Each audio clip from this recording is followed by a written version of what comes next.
What's happening, people? Back with another reaction, back with some more Frida, and we're returning to Shine 1984. Thank you again to Adrian.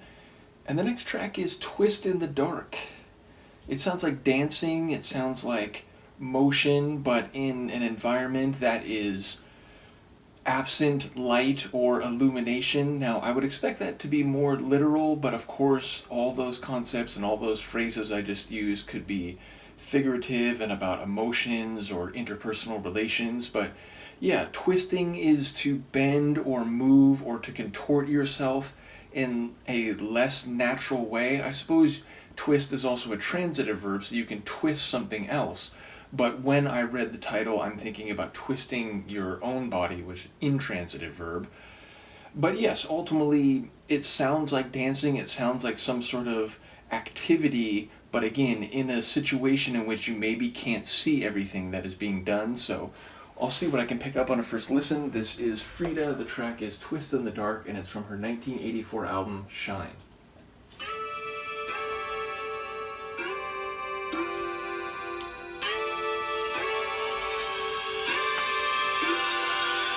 Twist in the dark, I twist in the dark. He's on the wing. Come, come, seems like a groundhog. Your face could change everything with a phone call, like a mad dog. Well, it laid me out. You told me.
What an interesting little tune. Like, rhythmically, it felt the whole time like I was a bit off balance, like there were it's syncopated, it's slower, but there were sudden shifts, both in terms of what felt like the rhythm tempo, but then also the configuration. Suddenly the percussion got a bit more regular and cycling, and then it cleared out again, and it was more occasional or irregular. Like, it really had an odd feel to the tune. Not really in a bad way, just in a way that, like, I couldn't quite anticipate what it was doing, which is to say, and ultimately people who know this channel know I listen to a lot of techno, and even though there are techno tracks that do unexpected things, and it's not just a simple, perfect 4/4 beat structure across all the measures, there are a lot of tunes I listen to where even early on I get a sense for where it's going, when it might have a quick pause and then roll back in for the next measure.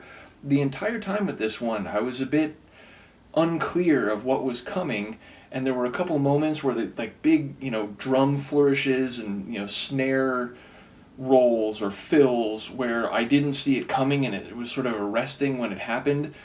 Lyrically, it sounds like she's the one doing the twisting, but there's like phrases like, what was it, clearing away the refuse, and there's other lines where I'm not quite sure even figuratively how to take them, so lyrically I really don't know what's happening, but it does sound like some of the lines must be working on a metaphorical level, so yeah, curious to hear what people have to say about that, but a very voice-centered tune, despite all my comments now about the percussion. It's just her voice kind of leading it through.